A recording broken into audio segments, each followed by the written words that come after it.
계속 우리가 이제 지난주까지 13장까지 다 봤는데 오늘 14장을 하기 전에 이사야 말씀 50장을 먼저 같이 본 이유는 그 전에 말씀드렸다시피 이제 우리가 12장부터 사도 바울이 여러 가지 은사에 대해서 이제 설명을 하는데 이런 은사는 어떻고 저런 은사는 어떤 것이고 설명을 하는데 그러면서 그 중에 제가 예언과 방언에 대한 은사는 14장에서 다시 얘기를 하게 될 것이라고 이제 스킵을 했었어요.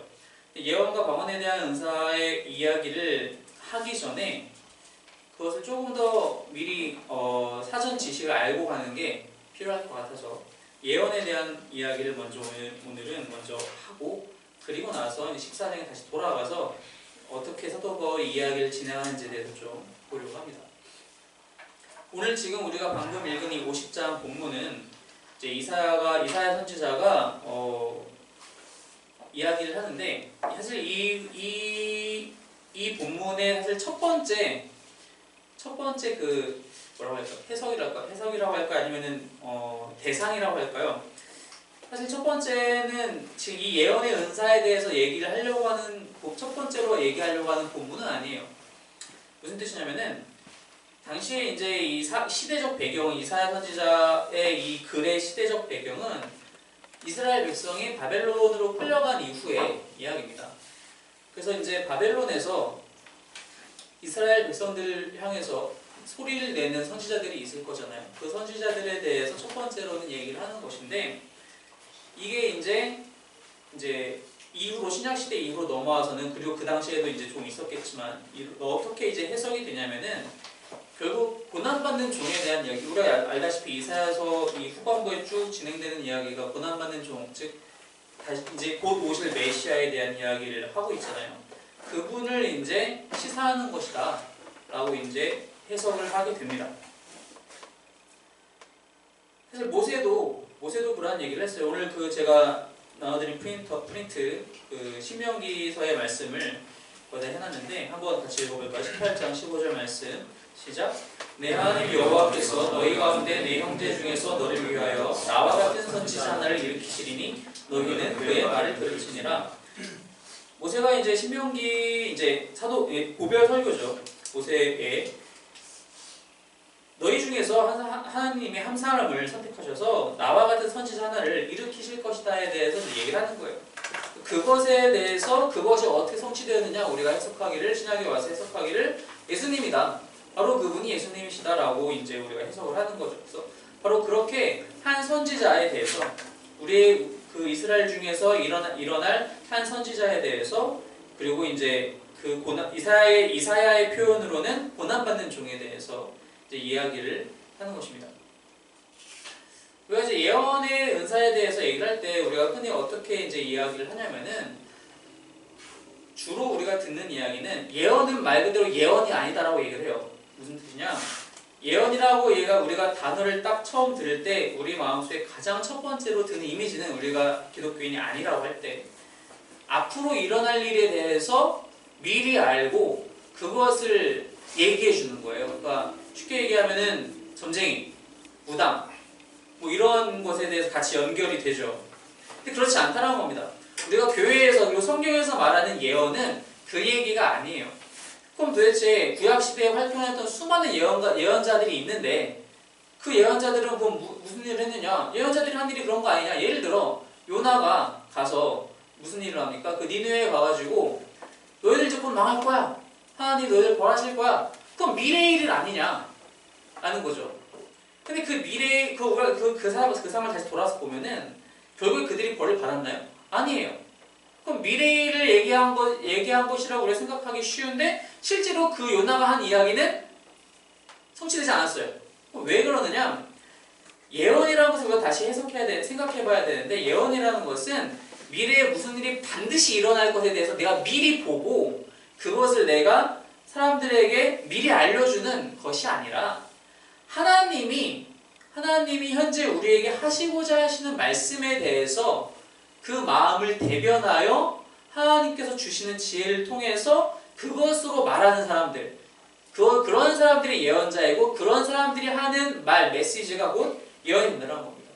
또 요나가 니느웨에 가서 선포하는 그 메시지는 당시에 니느웨가 잘못한 것이 너무나 많기 때문에 니느웨를 향해서 하나님이 얼마나 지금 화를 참고 계시는지에 대해서 너희가 그대로 가만히 있으면은 재앙을 당할 것이라는 것에 대해 하나님의 벌을 받을 것이라는 것에 대해서 전달하라는 거죠.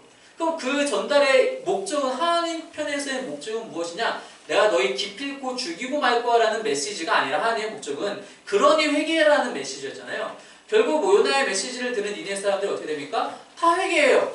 그리고 결국 하나님의 벌은 내리지 않아요. 물론 요나는 거기에 대해서 반발을 하죠. 하지만 하나님의 목적은 그렇지 않았다는 거예요. 요나서 후반부에 보면 그래서 하나님이 직접 요나한테 말씀을 하시잖아요. 내가 동물들도 아끼는데 거기에는 동물들만 사는 것이 아니고 내가 아끼는 사람들이 많이 살고 있는데 내가 어떻게 그걸 하는 것이 당연하다시 생각하는 너의 생각은 도대체 맞다고 생각하느냐? 예언이라는 것에 대해서 우리가 생각을 해봐야 한다는 겁니다. 우리가 교회에서, 성경에서 말하고 있는 예언은 하나님께서 갖고 계시는 우리에게 하시고자 하시는 말씀을 메신저를 통해서 전달하시는 겁니다. 그것이 꼭 미래에 일어날 일이라고 우리가 한정지어서 생각하면 안 된다는 얘기예요. 물론 하나님께서는 그런 내용의 메시지를 주실 수도 있겠지만 하나님께서 우리에게 주시는 대부분의 메시지는 사실 그렇지 않잖아요. 하나님이 현재 어떤 마음을 갖고 계신지, 우리를 향해서 어떤 마음을 갖고 계신지 그런 이야기들이죠. 그래서 우리가 이제 구약의 선지서들이라든지 역사서를 쭉 읽어보면은 실제로 선지자들이나 예언자들이 어떻게 활동했고 어떤 메시지를 실제로 전달했는지를 다시 한번 돌아가서 보면은 아, 이게 예언이구나. 이게 하나님께서 우리에게 주시고자, 당대의 사람들에게 주시고자 하는 메시지였고 이것을 우리는 예언이라고 말하는구나 확인할 수 있다는 거죠. 이 예언이라는 것에 대해서 하나님의 메시지를 하나님께서 맡기신 메시지를 전달하는 것에 대해서 또 한 가지 생각해 봐야 될 것은 무엇이냐면은 초대교회 당시에 사도들, 지난번에 말씀드렸다시피 사도라고 우리가 부를 수 있는 사람은 한정적이라고 그랬어요. 10몇 명에 그친다고 그랬습니다. 그 사도들의 사역하고는 사도들이 전달한 그 메시지, 그러니까 사도들이 메시지를 전달했던 그 사역하고는 좀 구별을 해야 될 필요가 있어요. 왜 이렇게 얘기를 하느냐? 사도들이 했던 사역들은 너무나도 고유하기 때문이에요. 고유한 사역이기 때문입니다. 그래서 그때도 말씀드렸다시피 우리가 현대 시대에 와서 내가 곧 사도다, 내가 하는 일이 곧 사도의 사역이다 라고 얘기하면 다 가짜라고 그랬죠.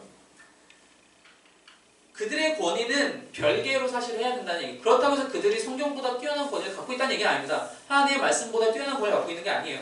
하나님의 말씀 아래에 다 있지만 사도들 이후의 사람들 중에서 누군가가 사도의 권위로 얘기할 수는 없다라는 거예요. 그럼에도 불구하고 예언의 은사와 예언적 사역에 대해서는 지금까지도 여전히 유지가 되고 실행되고 있다는 겁니다. 중요한 것은 그 예언의 이것을 판단하는 구별할 수 있는 중요한 기준이 무엇이냐? 바로 그것이 하나님의 말씀에 부합하느냐 하지 않느냐라는 겁니다. 말씀드렸다시피 현재 시대에서 내가 사도요라고 얘기하는 것은 다 거짓이에요. 그런 사람들이 하는 메시지들 중에 성경에 부합하는 얘기가 많지 않아요. 물론 속이기 위해서 맞는 말도 섞일지 모르나 그들의 말이 성경의 권위에 복종하는 형태가 절대로 아니라는 것입니다. 우리가 구별할 수 있는 방법이 바로 우리에게 주신 하나님의 말씀이 성경에 다 기준들이 이미 게시되어 있다.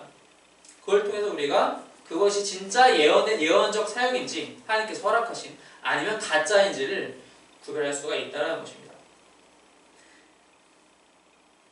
그럼에도 불구하고 사도 바울은 이제 우리가 다음 주에 다시 가서 14장을 돌아가서 보겠지만 고린도전서 14장에 가서 뭐라고 얘기하고 있느냐, 제가 1절만 14장 1절만 먼저 말씀을 드릴게요. 사랑을 추구하며 신령한 것들을 사모하되 특별히 예언을 하려고 하라.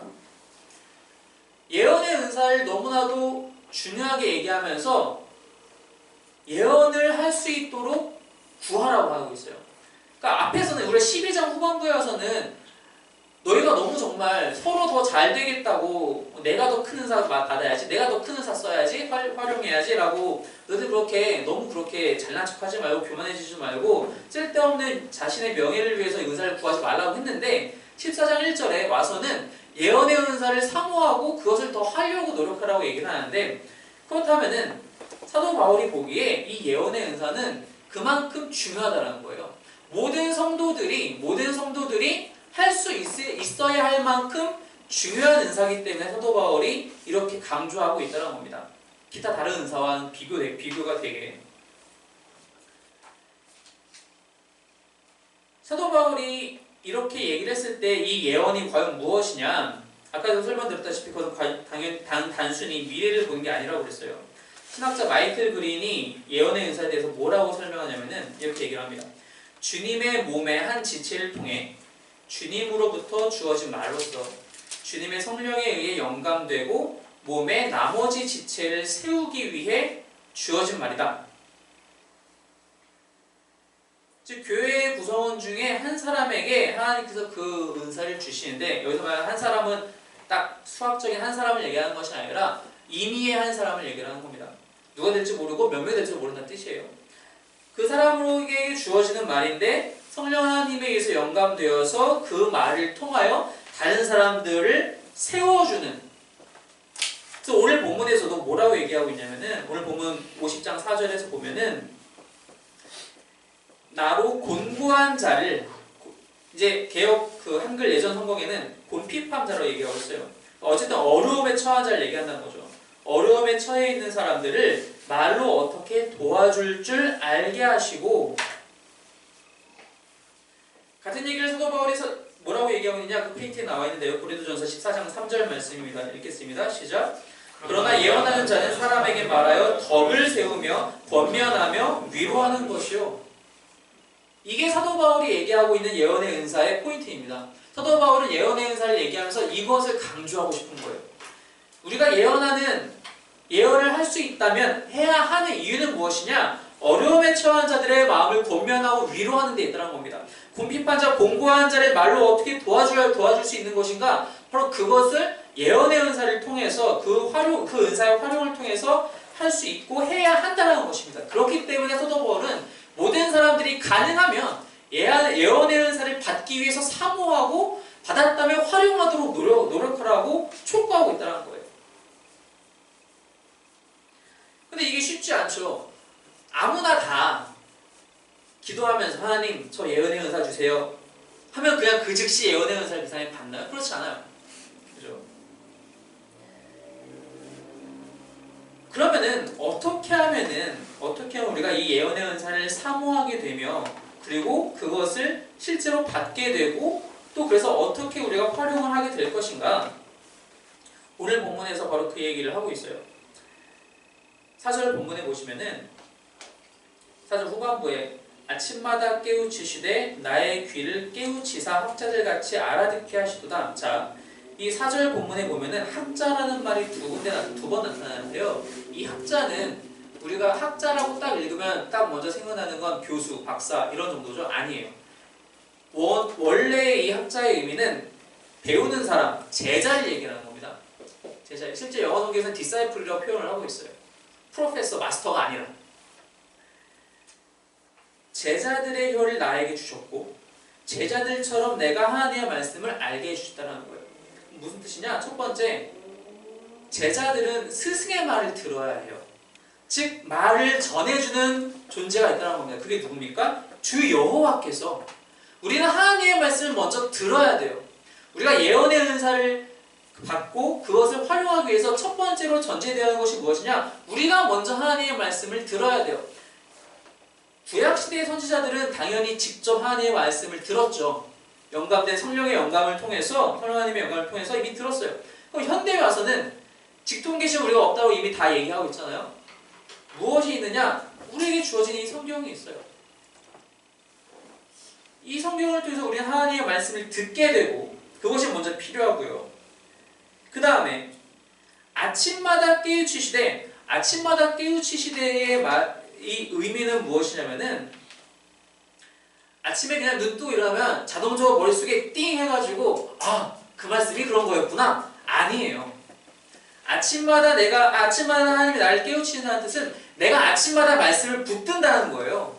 아침마다 말씀을 붙드니까 내가 날마다 말씀을 사모하는 마음으로 읽고 묵상하고 연구하니까 하나님이 나를 깨우쳐 주시는 거예요. 내가 노력도 하지 않고 가만히 놀고 앉아 있는데 그냥 자다가 그냥 그냥 놀다가 자다가 일어나서 뭐 밥 먹으려고 하는데 갑자기 머릿속에 뭐가 빡빡 떠오르는 것이 아니라 내가 끊임없이 꾸준히 말씀을 붙들고 말씀을 읽고 묵상하고 연구하고 공부하는 가운데 하나님이 나를 깨우쳐 주신다는 거예요. 훈련이 필요하다는 겁니다. 말씀을 해주시는 존재가 필요하고요. 그리고 그 말씀을 위해서 훈련하는, 그 말씀을 훈련하는 그런 노력이 필요하다는 겁니다. 그렇게 우리가 준비되었을 때 경건한 자로 말씀을 통해서 말씀으로 말미암아 말씀과 함께 경건한 자로 훈련이 되었을 때 하나님이 비로소 우리를 깨우쳐 주시고 우리에게 그 은사를 허락하셔서 그 은사를 어려운 자들을 위해서 활용하게 해주신다는 거예요. 이러한 은사는 그럼 누가 받을 수 있냐? 방금 얘기했듯이 그런 훈련을 열심히 끊이지 않는 사람이, 그리고 말씀을 늘 듣기를 사모하며 그런 사람이 받는데, 그럼 사도 바울은 모든 사람들이 구원을 받을 수 있다고 했잖아요. 네, 맞습니다. 모든 사람들이 받을 수 있어요. 그럼 모든 사람들이 이 은사를 날마다 언제나 늘 갖고 있을 수 있느냐? 라고 얘기했을 때는 그건 또 개별적인 또 다른 문제가 됩니다. 무슨 말이냐? 우리가 고린도전서 12장을 처음 들어가면서 제가 이제 은사에 대해서 몇 가지 배경 설명을 하면서 뭐라고 말씀을 드렸냐면은, 하나님이 우리에게 각 사람에게 은사를 주실 때는 일시적으로 주시는 은사가 있고 지속적으로 주시는 은사가 있어요. 은사의 목적이 뭐였습니까? 교회를 건강하게 하기 위해서 그 교회의 필요에 맞게 그 은사를 가장 잘 활용할 수 있는 사람에게 하나님이 주시는 거란 말이에요. 그러면은 예언의 은사도 마찬가지로 교회가 건강해지기 위해서 하나님이 필요에 따라 각 사람에게 일시적으로 주실 수도 있고 지속적으로 주실 수도 있어요. 지속적으로 받는 사람은 대부분 설교자겠죠. 말씀을 늘 해석하고 그 말씀을 정확하게 전달하려면, 그 공적인 자리에서 전달하려면 그런 지속적인 은사를 받는 사람이 필요해요. 그런 사람들은 하나님이 분명히 따로 설교자를 세우시겠죠. 그렇지 않고 일시적으로 주시기도 하시는데 필요에 의해서 내 옆자리에 있는 사람이 갑자기 너무 어려워서 정말 하나님의 메시지가 급박하게 필요한 상황이 있을 수 있어요. 늘 말씀에 깨어있는 사람이라면 그런 사람에게 어드바이스 할 때 그냥 인간적인 어드바이스 하지 않죠. 어떻게 얘기합니까? 말씀을 내가 읽고 내가 체험하고 내가 겪었던 바로, 내가 연구하고 묵상했던 바로 그 사람에게 전달해주죠. 그때 바로 쓰임받을 수 있다는 겁니다. 왜 그게 가능하다고요? 그 사람이 평상시에 열심히 말씀에 훈련했기 때문에 가능한 거예요. 아무한테나 생전 말씀 한번 읽지도 않고 그냥 교회에 앉아있다 가는 사람들에게 그런 은사 주시나요? 그렇지 않다는 거예요. 훈련되어 있는 사람에게 하나님이 필요에 의해 일시적으로 주실 수 있다는 겁니다. 우리는 그걸 사모해야 돼요. 왜? 내 주위에 어려운 사람들은 여러분들 알잖아요. 여러분들의 삶의 주변을, 삶의 바운더리를 둘러보세요. 어려운 사람 없나요? 아니요. 수도 없이 많아요. 수도 없이 많잖아요. 이미 알고 있잖아요. 근데 그 사람들에게 내가 전해줄 메시지가 없다면 내가 아직 훈련받지 못했다는 거예요. 내가 아직 그 경건의 훈련에 들어가지 못했다는 거예요. 그럼 우리는 부끄러워하고, 하나님 제가 말씀을 가까이 하지 못했군요. 그래서 제가 아직도 그 사람들에게 말씀으로 조언할 수가 없군요. 제가 더욱더 말씀에 깊이 훈련할 수 있도록 저를 이끌어주세요. 저를 도와주세요. 기도해야 된다는 겁니다. 그리고 그렇게 훈련이 들어간 사람들에게 하나님은 그때그때마다 이 사람이 이런 필요가 있을 때에 나에게 깨우쳐서 알게 하시는 거예요. 전혀 생각지도 못하게 내가 과거에 이런 말씀을 읽었었지, 내가 이 말씀을 읽고 이런 은혜가 있었었지, 그 말씀이 내 생활 속에서 이렇게 체험이 되고 성취가 됐었지, 그 이야기를 해줄 수 있게 된다는 겁니다. 여러분, 복음을 증거할 때 가장 증거가 전달이 잘 될 때가 언제인지 아세요? 복음 전달할 때 추상적인 얘기를 하는 게 아니라 내가 어떻게 바뀌었는지를 얘기해 줄 때가 제일 잘 돼요. 복음이 아니더라도 마찬가지예요. 제가 이제 아이들을 학원에서 가르치잖아요. 아이들한테 어떻게 하면 이 문제를 잘 풀 수 있는가, 어떻게 하면 공부를 잘할 수 있는가, 추상적인 얘기는 다 필요 없어요. 내가 어떻게 해서 이렇게 했는가를 알려주는 게 제일 가까웠고 제일 효과가 좋아요. 자기가 겪어보지 못하면은 그거는 영향력도 없고 전달력도 없어요. 말씀도 당연하죠. 내가 말씀을 읽지 않으면, 말씀을 체험하지 않으면, 말씀을 훈련하지 않으면 내가 전달하는 모든 메시지는 허공에서 차는 메아리와 별다를 바가 없다는 겁니다.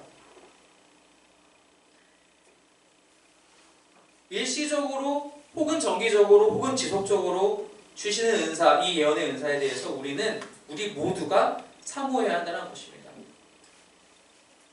오늘 본문 5절에서 그래서 그러한 사람은 주 여호와께서 나의 귀를 여셨으므로 내가 거역하지도 아니하며 뒤로 물러가지도 아니하며, 말씀을 맡기셨을 때 우리는 언제든지 나아가서 그 어려움에 빠진 사람에게 나아가서 전달할 수 있게 돼요. 그건 나의 힘이 아니죠. 말씀의 능력입니다. 내가 그 사람을 내가 저 사람 너무너무 돕고 싶어.